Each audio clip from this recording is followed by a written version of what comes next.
Jamaah. Yeah. Oh jamaah. Yeah. Alhamdulillah. Alhamdulillahirrabbilalamin. Kembali lagi di Islami Twinda. Jamaah Islami Twinda yang dirahmati Allah, masih membahas tentang tema kita pagi hari ini, rezeki mulai sempit, amalkan ini. Wah ini Masya Allah. Dan sekarang kita lanjut lagi. Ustaz Syam, mohon izin boleh maju ke depan Ustaz Syam. Nah ini ternyata masih banyak banget nih orang-orang yang masih percaya yang namanya tahayul kadang-kadang ya. Atau mungkin pernah dengar ibu-ibu, bajunya kebalik, wah mau dapat rezeki nih. Amin. Terus udah gitu sengaja dibalik ya. Karena percaya tahayul gitu ya. Atau mungkin percaya hal-hal yang kesyirikan, nauzubillah min dzalik. Apakah ini juga menjadi salah satu hal yang membuat rezeki kita sempit? Terus apa yang harus kita lakukan? Mohon izin penjelasan Ustaz Syam. Bismillahirrahmanirrahim. Mari kita buka Al-Quran surah Ar-Rum ayat 21. A'udzu billahi minasy syaithanir rajim. Allah. Bismillahirrahmanirrahim. Saya cari dulu surah Ar-Rum ayat 21. Al-Quran surah Ar-Rum ayat 21 halaman 404. Silahkan dibuka ayatnya. Ayat 40. Silahkan dibuka di layar TV. Allah Subhanahu wa ta'ala mengingatkan kepada kita semua untuk senantiasa mengembalikan kepada Allah Subhanahu wa ta'ala. Apa yang kita dapatkan, apa yang kita lakukan, rezeki yang telah Allah berikan kepada kita, semuanya sudah diatur oleh Allah Subhanahu wa ta'ala. Kita lahir di dunia ini tidak lahir serta-merta tanpa rezeki yang sudah diatur oleh Allah Subhanahu wa ta'ala. Semuanya sudah diatur oleh Allah Subhanahu wa ta'ala. Bahkan puluhan ribu tahun sebelum langit dan bumi diciptakan, kita telah diatur rezekinya sama Allah Subhanahu wa ta'ala. Banyak orang tidak bisa mengatur dirinya. Contoh, ada orang di sini hadir sebagai seorang pedagang. Lahir di dunia ini hadir sebagai seorang pedagang. Kira-kira seorang pedagang datang ke toko untuk belanja untuk dagangannya. Dia punya warung. Dia datang ke toko untuk belanja untuk warungnya. Dengan seorang yang tidak punya warung, kira-kira mana yang lebih banyak belanjanya? Tentu yang lebih banyak belanjanya adalah orang yang punya warung tadi. Tapi yang mana yang lebih banyak, lebih lama untuk belanja? Lebih lama belanja orang yang tidak punya warung. Ada dua orang datang untuk belanja ke toko. Satu punya warung, satu tidak punya warung. Yang lebih cepat belanja adalah orang yang punya warung. Kenapa? Karena dia tahu mau belanja apa. Yang pertama tidak punya warung, lebih lama belanjanya. Kenapa? Dia tidak tahu mau belanja apa. Habis keliling di blok A, mau jalan ke blok B. Habis keliling ke blok B, mau lagi ke blok C. Dia nggak tahu mau belanja untuk apa. Begitu pula rezeki yang telah Allah berikan kepada kita. Kadangkala ada orang tidak bisa memprogram dirinya untuk beli apa. Dia menuruti hawa nafsunya untuk berbelanja, bukan untuk kebutuhannya. Dan dari situ muncullah kesyirikan-kesyirikan yang tanpa kita sadari. Seperti tadi dikatakan, bajunya kebalik mau dapat rezeki, itu belum termasuk kesyirikan. Kenapa? Karena berbaik sangka, mungkin sesuatu lupa, dia terlalu fokus mencari rezeki dari Allah Subhanahu wa ta'ala sehingga terbalik daripada bajunya. Ada orang misalnya berjalan, kalau itu taat ataupun mengikuti syariat Islam tidak mengapa. Misalnya diajarin sebelum keluar rumah baca ayatul kursi. Ayatul kursi mentauhidkan diri kita, tidak mempercayakan kepada usaha kita, tapi mempercayakan kepada Allahu la ilaha illa huwal hayyul qayyum. Tidak ada Allah, tidak ada Tuhan, tidak ada yang bisa kita sembah, kita percayai selain Allah Subhanahu wa ta'ala. Masya Allah. Terima kasih banyak Ustaz Syam. Tepuk tangan buat Ustaz Syam. Masya Allah. Jamaah, lanjut lagi kita tanya jawab ya. Sekarang kita kasih kesempatan sama jamaah-jamaah yang ada di studio lagi ya untuk bertanya sama guru-guru kita. Tapi sebelumnya kita kembali dulu ke segmen Tanya Dong Ustadz. Kami semua tanya dong Ustadz. Oke, boleh yang mau bertanya silakan angkat tangannya lagi, ayo. Gantian ya, sebelah sini boleh Ibu yang di depan dulu nih. Ya silakan Ibu. Assalamualaikum warahmatullahi wabarakatuh. Waalaikumsalam warahmatullahi wabarakatuh. Perkenalkan, nama saya Neneng Hindun dari Majelis Taklim Al Hikmah Islamiyah, Jalan Sersan Bajuri, Kelurahan Isola, Bandung. Bandung, tepuk tangan dong. Pandeglang, Bandung. Ya, silakan Ibu. Tanya dong Ustadz. Boleh. Boleh. Mohon maaf Pak Ustadz. Pak Ustadz pernah berbicara masalah ketika kita mengamalkan surat Al-Waqiah, kita akan terhindar dari kepakiran. Betul. Dan saya itu lakukan, tetapi kenapa rezeki saya itu semakin sempit Oh, gitu. malah tambah sempit. Iya, apakah ada yang salah Pak Ustadz dengan Salah amalan baca saya? mungkin Bu, surah yang lain dan takutnya. Sekian Pak Ustadz. Iya. Wassalamualaikum warahmatullahi wabarakatuh. Waalaikumsalam warahmatullahi wabarakatuh. Terima kasih banyak Ibu. Mohon izin dijawab. Bapak udah belum dipanggil, udah datang duluan. Mohon izin silakan. Karena dia menyebut surah Al-Waqiah. Iya. Terus dia menyalahkan Al-Waqiah. Mungkin ibu sudah baca Al-Waqiah cuma tidur. Harusnya kerja habis itu. Baik. Coba lihat dua bapak ini. Yang mana lebih tenang? Yang bapak yang di kiri apa yang di kanan? Yang di kanan tenang, tidak ada beban. Yang di kiri aman karena pakai jaket. Anget. Dan dia bawa tas. Pasti ada isinya. Siapa yang baca surah Al-Waqiah tidak miskin. Kenapa? Surah Al-Waqiah ini kan artinya kiamat. Loh, kok bisa? Karena ternyata di dalamnya banyak membahas tentang kekayaan. Kekayaan yang disebutkan dalam surah Al-Waqiah yang pertama di ayat 10. Wasabiquna sabikun, yang terdahulu masuk surga. Bukankah itu kekayaan yang duluan masuk surga? Betul tidak? Bu, ada golongan kanan, ada golongan kiri, tapi ada golongan terdepan. Itu kan kekayaan. Duluan masuk surga, insya Allah. Siapa yang mau kaya? Saya. Duluan masuk surga. Ada yang ngantri. Meninggal duluan dong berarti. Bukan. Bukan ya. Di ayat 89, Parauhu warehanu wajannatun Naim. Rezeki, tentram, nikmat. Tuh, dua, tiga. Rezeki, tentram, nikmat. Ya, tuh. Jadi yakin. Jadi harus Insya Allah. yakin Bu, Harus yakin. jangan gak yakin. Ibu ragu. Ibu bacanya berapa kali? 1 kali? 2 kali? Kasih cukup 3 kali. Wih, Masya Kalau masih Allah. kurang baca 25 kali. Wah, sampai siang tuh, sampai zuhur. Iya, makasih banyak Ustadz Maulana Ibu, tepuk tangan dong buat Ibu ya. Nah ini kadang-kadang orang banyak salah artikan, udah baca surahnya tapi nggak kerja. Harusnya baca surah tetap kerja, biar di lapangan rezekinya, bukan berarti didiem di rumah aja. Orang mau makan aja harus nyuap Bu, nggak naik sendiri nasinya, naik sendiri.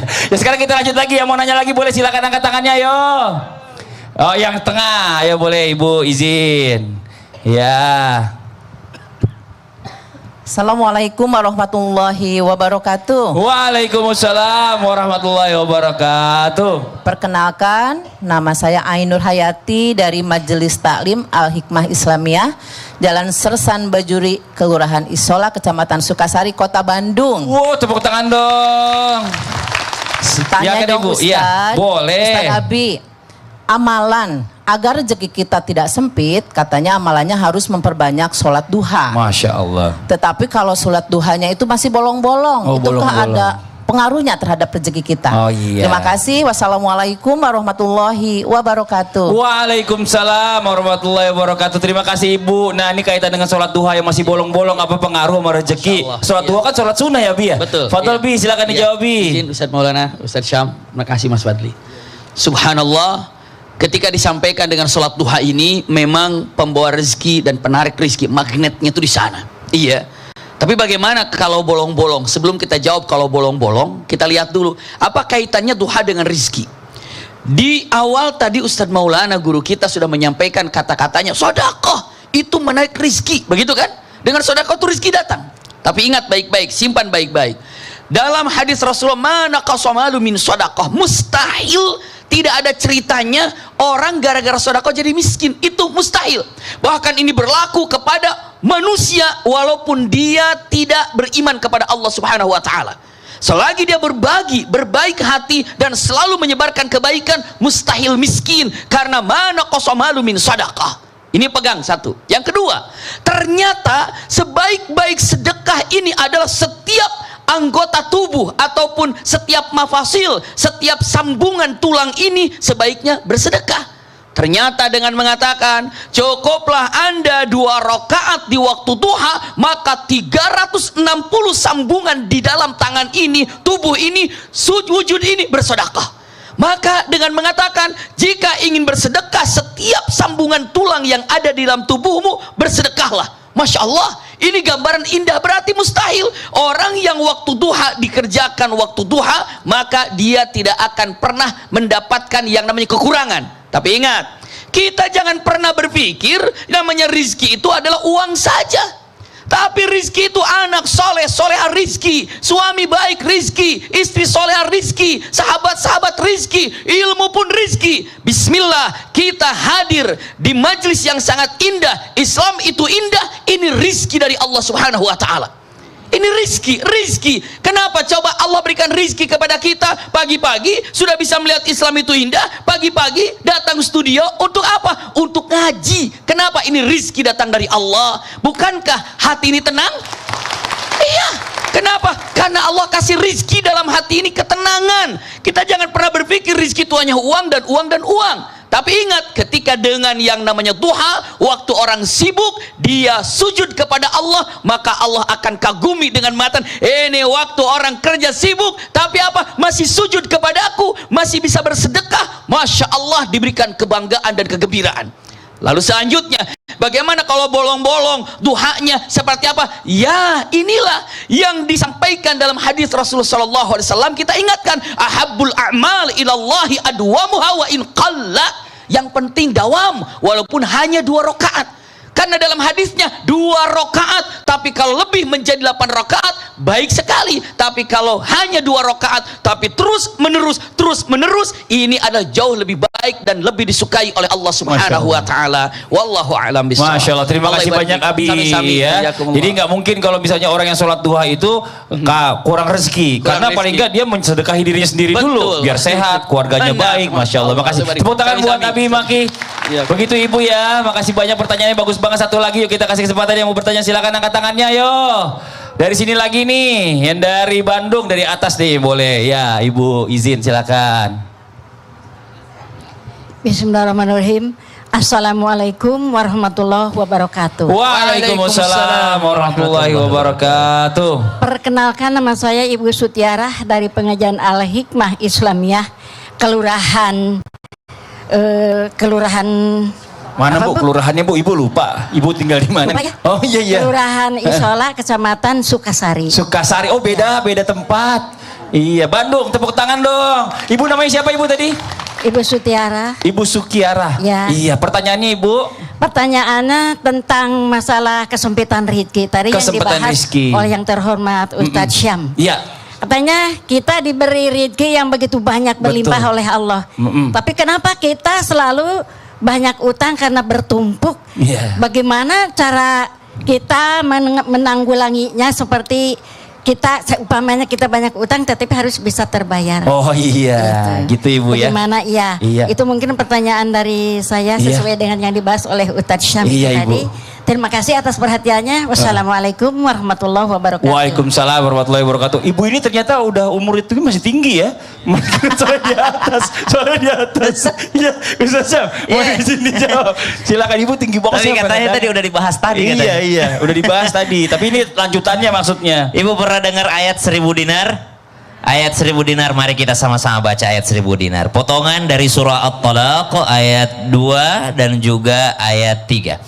A'udzu billahi minasy syaithanir rajim.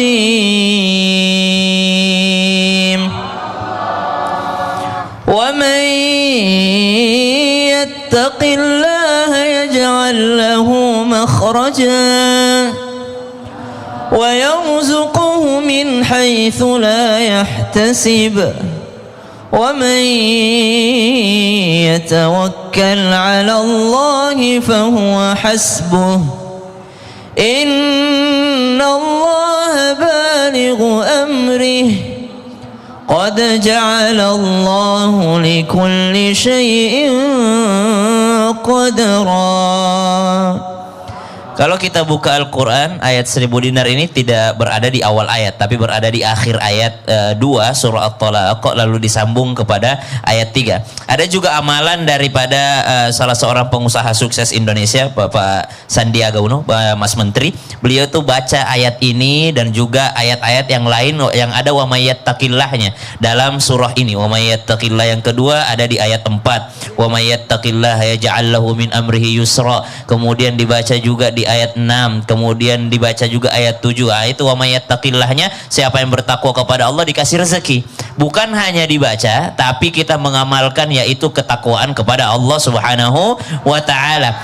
Masalah hutang piutang ini, Nabi SAW pun pernah berhutang. Nabi itu kalau kita lihat sirahnya, Nabi itu kaya atau miskin, Bu? Kaya sekaligus miskin.